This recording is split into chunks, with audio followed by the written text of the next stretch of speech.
당신의 마음이 머무는 다정한 쉼터, 다정마루입니다. 한 할아버지가 99세에 돌아가시면서 마지막으로 남긴 말이 있습니다. 내가 평생 모은 재산보다 더 값진 것을 너희에게 주고 싶었는데, 그 할아버지는 과연 무엇을 말씀하려 했을까요? 실제로 세계 최고 부자들이 임종을 앞두고 가장 후회한다는 것이 무엇인지 아십니까? 돈도 명예도 아닙니다. 바로 마음의 평안을 찾지 못한 것이라고 합니다. 그들은 모든 것을 가졌지만 정작 가장 소중한 것은 놓쳤다고 고백합니다. 도대체 그 가장 소중한 것이 무엇일까요? 오늘 그 답을 찾아보겠습니다. 부처님께서는 인생은 한 번 왔다가 언젠가는 떠나는 여행과 같다고 말씀하셨습니다. 그 누구도 언제 이 여행이 끝날지 정확히 알 수 없다고 하셨지요. 그렇다면 당신의 인생에서 가장 소중한 것은 무엇입니까?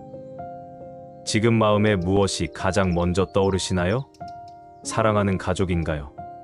건강한 몸인가요? 아니면 아직은 딱히 떠오르는 게 없으신가요?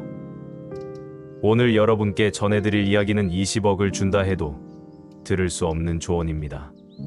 바로 부처님께서 우리에게 남겨주신 가장 소중한 인생의 가르침입니다. 이 말씀을 가슴에 새기면 남은 인생은 두렵지 않고 후회도 없을 것입니다. 부처님께서는 삶은 짧고 덧없으니 지금 이 순간 깨어 있으라고 가르쳐 주셨습니다. 이 말은 바쁜 일상에 휩쓸려 정작 중요한 것을 놓치지 말라는 뜻입니다. 언젠가는 반드시 마주하게 될 죽음이라는 문턱 앞에서 두렵지 않으려면 오늘의 마음을 맑게 하고 오늘의 삶을 바르게 살아야 한다는 것입니다. 많은 철학자들은 죽음을 어떻게 바라보느냐가 삶을 어떻게 살아가느냐를 결정한다고 말합니다. 하지만 부처님께서는 우리 모두에게 조금 더 큰 희망을 전해주셨습니다. 모든 것은 서로 인연으로 이어져 있으니 사람과 사람, 마음과 마음을 귀하게 여기라고 하셨습니다. 그리고 우리의 모든 말과 행동은 결국 반드시 되돌아온다고 하셨지요. 그런데 왜 우리는 평생을 애써도 마음이 늘 허전할까요? 돈이 없어서일까요? 건강이 나빠서일까요? 자식이 속을 썩여서일까요? 아닙니다. 부처님은 말씀하셨습니다. 모든 괴로움은 내 마음에서 시작된다고 말입니다. 법구경에는 이런 말씀이 있습니다. 마음이 모든 것을 만든다. 마음이 근본이다. 마음으로 지으면 그 결과가 따라온다. 이 말씀이 바로 우리가 꼭 알아야 할 핵심입니다. 우리가 가진 괴로움의 뿌리엔 탐욕과 성냄과 어리석음, 이 세 가지 독이 있습니다. 남보다 더 가지려는 탐욕, 뜻대로 되지 않으면 금세 화내는 성냄, 지난 과거를 붙잡고 끊임없이 후회하는 어리석음, 이것들이 내 마음을 괴롭게 합니다. 어떤 어르신이 있었습니다. 평생 넉넉히 살았지만 마음은 늘 허전했고 밤마다 한숨이 나왔다고 합니다. 그분은 절에 와서 스님께 물었습니다. 왜 이렇게 허전할까요? 스님은 말씀하셨습니다. 당신은 다 가졌지만 마음은 비어있다고 말입니다. 탐욕으로는 비어있는 마음을 채울 수 없습니다.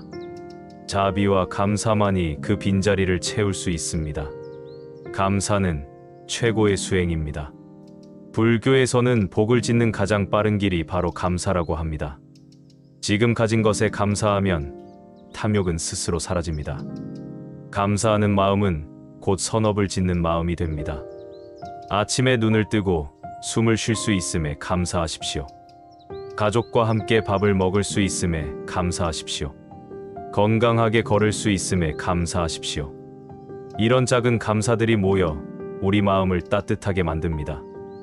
또 하나 마음을 괴롭게 하는 것은 원망입니다. 나를 무시한 사람, 배신한 사람, 그 사람을 미워하면 그 독은 결국 내 마음을 갉아먹습니다. 법구경은 말합니다. 원망은 원망으로 사라지지 않는다. 오직 사랑으로 사라진다고 말입니다. 미워하는 마음은 숯불을 맨손으로 잡는 것과 같습니다. 상대방을 해치려고 하지만 정작 다치는 것은 내 손입니다. 그러니 원망을 내려놓으십시오. 용서는 상대방을 위한 것이 아니라 바로 나를 위한 것입니다. 부모 운중경에는 부모님께서 우리에게 주신 10가지 은혜가 나옵니다. 살아계신 부모님이 계시다면, 돌아가신 부모님이 계시다면 나는 얼마나 효도하고 있을까요? 효도의 마음은 업장을 풀어주는 가장 큰 열쇠입니다. 부모님께서 우리를 낳아주시고 기르시느라 얼마나 많은 고생을 하셨을까요? 밤새 우리 때문에 잠 못 이루신 밤들, 우리가 아플 때 더 아파하신 마음들, 우리가 잘 되기를 바라시는 간절한 기도들, 이 모든 것이 부모님의 은혜입니다. 지금이라도 늦지 않았습니다. 부모님께 안부를 여쭈고 따뜻한 말씀 한마디 드리고 무릎 한번 꿇고 감사의 마음을 전하십시오. 그것이 바로 효도이고 그것이 바로 선업을 짓는 길입니다. 부처님께서는 업은 절대 사라지지 않는다고 하셨습니다. 좋은 업을 지으면 좋은 결과가 반드시 오고 남을 해치면 그대로 나에게 돌아옵니다. 이 인과의 법칙은 과학보다도 더 정확합니다. 씨앗을 심으면 반드시 싹이 트고 선한 마음을 심으면 반드시 선한 결과가 옵니다. 악한 마음을 심으면 반드시 악한 결과가 따라옵니다. 이것이 바로 부처님께서 가르쳐 주신 업의 법칙입니다. 그렇다면 우리는 어떻게 살아야 할까요? 첫째, 탐욕을 놓고 자비를 베풀어야 합니다. 내가 가진 것에 만족하고 남이 가진 것을 부러워하지 마십시오. 대신 어려운 이웃에게 작은 도움이라도 베풀어 보십시오. 그것이 바로 자비의 실천입니다. 둘째, 원망을 버리고 용서와 감사로 마음을 씻어야 합니다. 과거의 상처를 붙잡고 있으면 현재의 행복을 놓치게 됩니다. 용서는 상대방을 위한 것이 아니라 나를 자유롭게 해주는 것입니다. 셋째, 작은 선행이라도 매일 실천해야 합니다. 가족에게 따뜻한 말 한마디, 이웃에게 미소 하나, 조상님께 감사하며 기도를 올리는 것, 이 모두가 선업이 됩니다. 길에서 만난 사람에게 먼저 인사하고, 버스에서 자리를 양보하고, 어려운 사람을 보면 외면하지 말고 도움을 주십시오. 이런 작은 선행들이 모여 우리 삶을 밝게 만듭니다. 지장경에는 한 사람이 바르게 살면 구족이 모두 구제된다라고 나옵니다. 내가 바르게 살면 조상님도 자식들도 복을 받습니다. 이것이 바로 가족의 인연이고 이것이 바로 업의 힘입니다. 목련존자는 신통력이 뛰어났지만 홀로의 힘으로는 어머니를 구할 수 없었습니다. 부처님께서 가르치셨습니다. 함께 공덕을 쌓아야 어머니를 구할 수 있다고 말입니다. 그래서 우리는 백중날 조상님께 공양을 올리고 기도를 드립니다. 혼자서는 할 수 없는 일도 함께하면 할 수 있습니다. 가족이 함께 선행을 하고 이웃과 함께 나눔을 실천하면 그 공덕은 배가 됩니다. 절에 가서 부처님께 기도를 드리고 스님들께 공양을 올리며 어려운 사람들을 돕는 일에 동참하십시오. 그것이 바로 공덕을 쌓는 길입니다. 마음을 비우는 것도 중요합니다. 명상을 하거나 경전을 읽으면서 마음의 때를 씻어내십시오. 마음이 맑아지면 지혜가 생기고 지혜가 생기면 올바른 판단을 할 수 있습니다. 매일 아침 일어나서 부처님께 인사를 드리고 오늘 하루도 선한 마음으로 살겠다고 다짐하십시오. 그리고 잠들기 전에는 오늘 하루를 돌아보며 잘못한 것이 있다면 참회하고 잘한 것이 있다면 감사하십시오. 이렇게 매일매일 마음을 점검하고 다스리면 점점 마음이 평안해집니다. 화가 날 때도 금세 가라앉히고 욕심이 생길 때도 스스로 조절할 수 있게 됩니다. 여러분, 삶은 언제나 늦지 않습니다. 부처님께서는 단 한 번의 깨달음으로도 사람이 변할 수 있다고 말씀하셨습니다. 지금 이 순간부터 새로운 마음으로 살아가십시오. 20억을 준다 해도 얻기 어려운 부처님의 조언, 그 핵심은 모든 것은 마음에서 시작된다는 것입니다. 마음을 지키십시오. 자비와 감사로 하루를 채워 가십시오. 그리하면 죽음조차 두렵지 않고 죽음 너머의 길도 빛날 것입니다. 그러니 선한 마음을 간직하고 좋은 인연을 만들고 내일의 삶을 조금 더 따뜻하게 살아가십시오. 이 짧은 이야기가 여러분 마음속에 작은 등불 하나 되어 오늘도 내일도 죽음조차 두렵지 않은 의미 있는 삶으로 걸어가실 수 있길 바랍니다. 오늘 이 말씀을 소중한 사람에게 꼭 전해 주십시오. 그것이 곧 당신의 복이 되고 가족의 복이 될 것입니다. 부처님의 가르침은 나누면 나눌수록 더 큰 빛이 됩니다. 여러분, 혹시 이런 경험 있으십니까? 아무 일 없이 평범하게 살아가던 어느 날, 갑자기 모든 것이 한꺼번에 무너져 내리는 것 같은 느낌 말입니다. 가장 믿었던 사람이 등을 돌리고, 건강하던 몸이 갑자기 아파오고, 잘 나가던 일이 꼬이기 시작하면서 마치 운명이 나를 버린 것 같은 절망감에 빠집니다. 그런데 놀라운 사실이 하나 있습니다. 역사상 가장 위대한 성공을 거둔 사람들, 가장 깊은 깨달음을 얻은 수행자들 모두가 한결같이 고백하는 것이 있습니다. 바로 인생 최고의 순간은 인생 최악의 순간 직후에 왔다는 것입니다. 오늘 이 시간을 통해 여러분께 꼭 전하고 싶은 말씀이 있습니다. 지금 여러분이 겪고 있는 그 고통스러운 순간들, 그 모든 것이 뒤바뀌고 무너지는 것 같은 시간들이 사실은 새로운 운명이 열리기 전에 강력한 신호일 수 있다는 것입니다. 부처님께서는 2500년 전 이미 이 진리를 간파하셨습니다. 모든 괴로움의 끝에는 반드시 해탈이 있다고 말씀하셨죠. 대부분의 사람들은 행복을 좋은 일만 계속 일어나는 상태라고 생각합니다. 하지만 부처님의 가르침을 깊이 들여다보면 전혀 다른 진실을 발견하게 됩니다. 진정한 행복은 고통과 기쁨이 서로 춤을 추며 균형을 이루는 상태입니다. 괴로움 없이 기쁨만 있을 수 없고 기쁨 없이 괴로움만 있지도 않습니다. 이것이 바로 연기법의 핵심입니다. 오늘은 인생에서 운이 바뀌기 직전에 누구나 겪게 되는 7가지 신호에 대해 함께 살펴보겠습니다.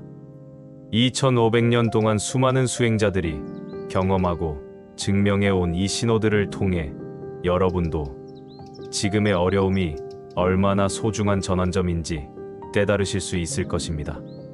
혹시 지금 여러분도 이 신호들 가운데 하나라도 겪고 계시다면 조금은 마음을 놓으셔도 좋습니다.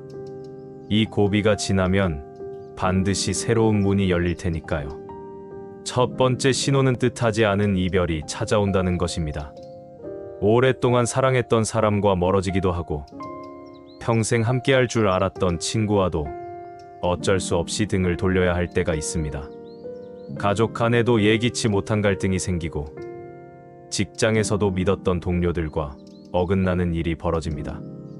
이런 이별은 언제나 우리를 깊은 고통으로 몰아넣습니다. 하지만 부처님께서는 화엄경을 통해 이렇게 말씀하셨습니다. 모든 인연은 닿으면 떠나고 다시 맺어지면 돌아온다.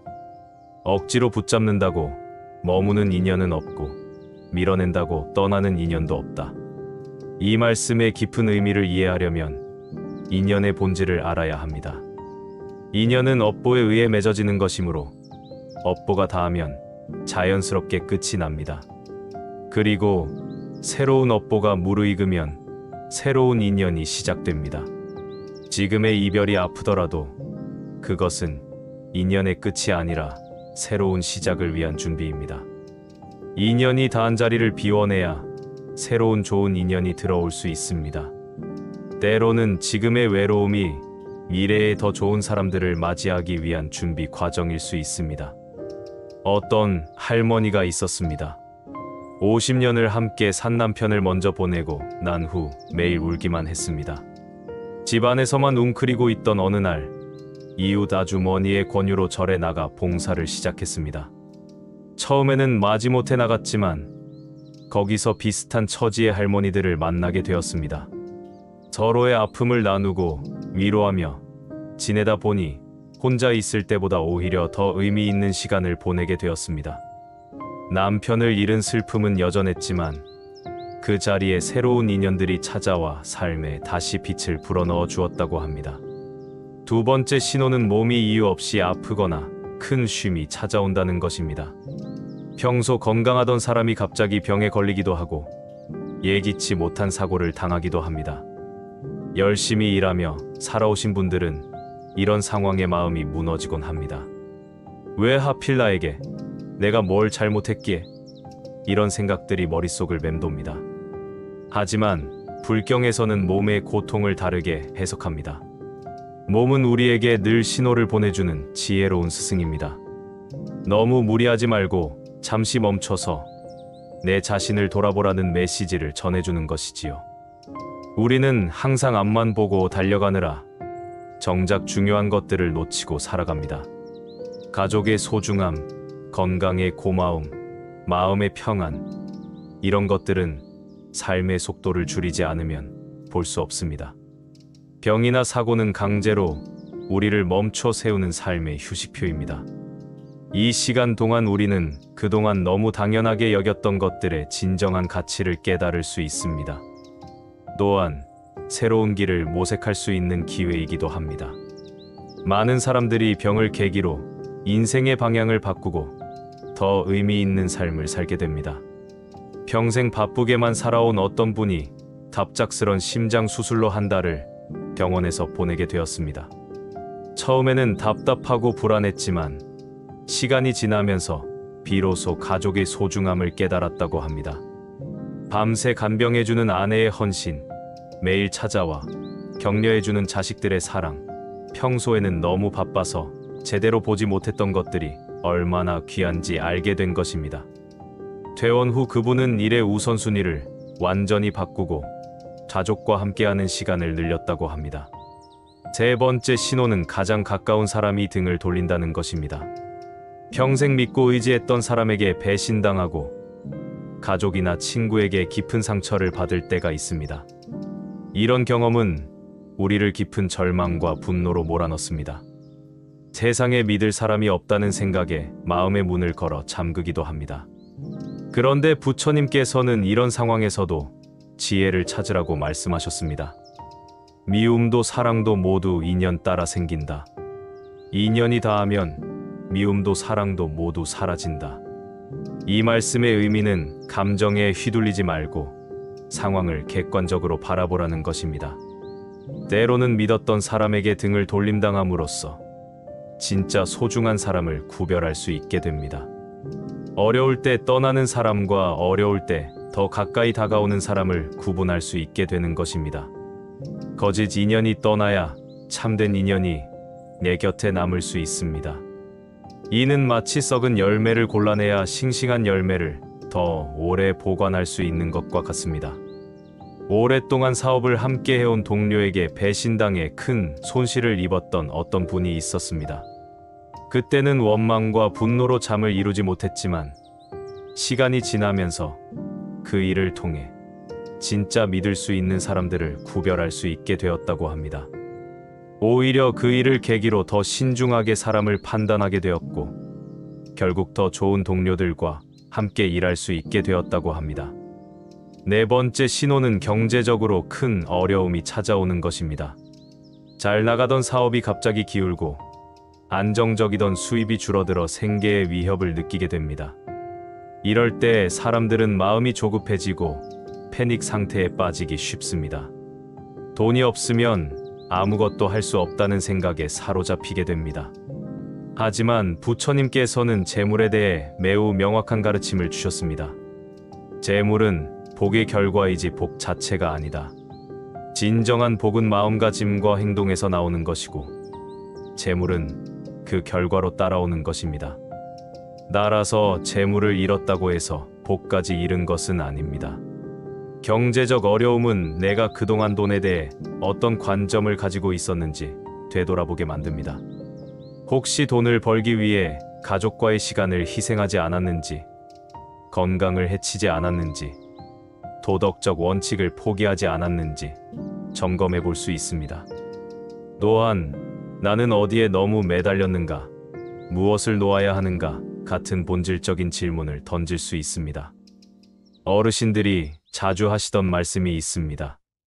빈 그릇이어야 새로운 물이 담긴다. 이 말씀은 단순히 재물에만 국한되지 않습니다. 마음의 그릇이 기존의 욕심과 집착으로 가득 차 있으면 새로운 복이 들어올 자리가 없습니다. 지갑이 비어야 마음이 채워지고, 마음이 채워져야 재물도 다시 건강하게 들어올 수 있습니다. 근 사업 실패를 겪고 빈털터리가 되었던 어떤 분이 있었습니다. 처음에는 절망에 빠져 있었지만 시간이 지나면서 그 경험을 통해 자신이 얼마나 돈에만 매달려 살았는지 깨달았다고 합니다. 가족과의 시간, 건강, 마음의 평안, 친구들과의 우정을 모두 돈벌이에 희생시켰다는 것을 알게 된 것입니다.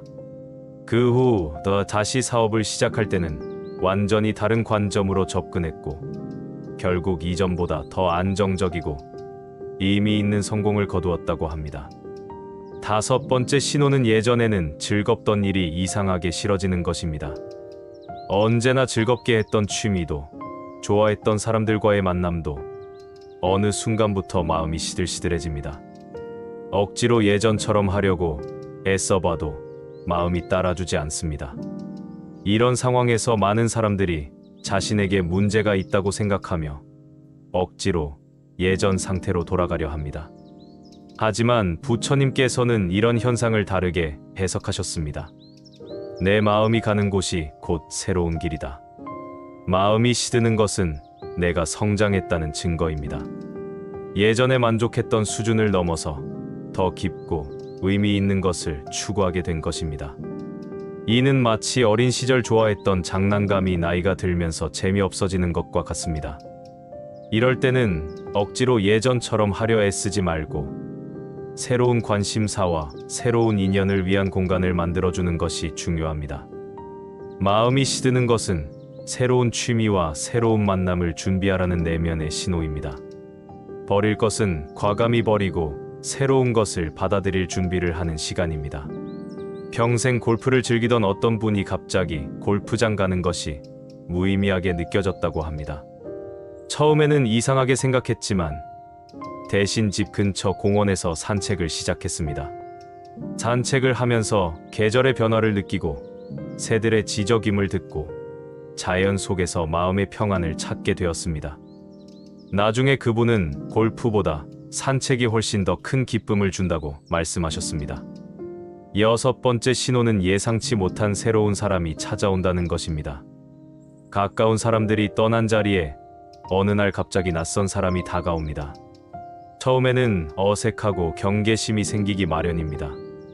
이미 상처를 받은 경험이 있기 때문에 새로운 사람에게 마음을 열기가 쉽지 않습니다. 하지만 부처님께서는 사람 인연이 곧 복이다라고 말씀하셨습니다. 모든 변화는 사람을 통해 일어납니다. 새로운 기회도, 새로운 깨달음도, 새로운 행복도 모두 사람과의 만남을 통해 시작됩니다. 새로운 인연이 찾아왔다는 것은 내가 새로운 복을 맞을 준비가 되었다는 천상의 신호입니다. 이때 중요한 것은 과거의 상처나 편견에 사로잡히지 않고 열린 마음으로 새로운 인연을 받아들이는 것입니다. 물론 조심스럽게 접근해야 하지만 지나치게 의심하거나 거부하면 좋은 기회를 놓칠 수 있습니다. 이웃에 새로 이사온 사람, 우연히 만난 동호회 사람, 병원에서 만난 환자 동료. 이런 평범해 보이는 만남들이 때로는 인생을 완전히 바꾸는 계기가 됩니다. 어떤 할아버지가 아내를 잃고 혼자 살게 되었습니다. 외로움에 시달리던 중 아파트 엘리베이터에서 새로 이사 온 할머니를 만났습니다. 처음에는 인사만 주고받았지만 시간이 지나면서 서로의 처지를 이해하고 좋은 친구가 되었습니다. 함께 시장도 가고 산책도 하고 서로의 자식들도 소개해주면서 제2의 인생을 시작할 수 있었다고 합니다. 마지막 7번째 신호는 스스로를 깊이 돌아보게 된다는 것입니다. 삶이 힘들고 사람들이 떠나고 몸이 아프고 경제적으로 어려워지면 우리는 자연스럽게 자신을 돌아보게 됩니다. 나는 도대체 누구인가? 지금까지 어떻게 살아왔는가? 앞으로 어떻게 살아야 하는가 같은 근본적인 질문들이 마음속에서 솟아납니다.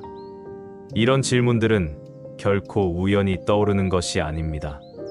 부처님께서 말씀하신 대로 자기를 이기는 것이 가장 큰 승리이기 때문에 진정한 변화는 내면의 성찰에서 시작됩니다.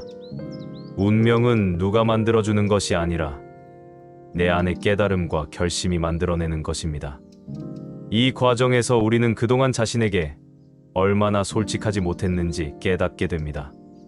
남 탓만 하고 살았던 모습, 현실을 회피하려 했던 모습, 변화를 두려워했던 모습을 직시하게 됩니다. 이는 쉽지 않은 과정입니다. 자신의 잘못을 인정하기 어렵고 변화가 두렵기도 합니다.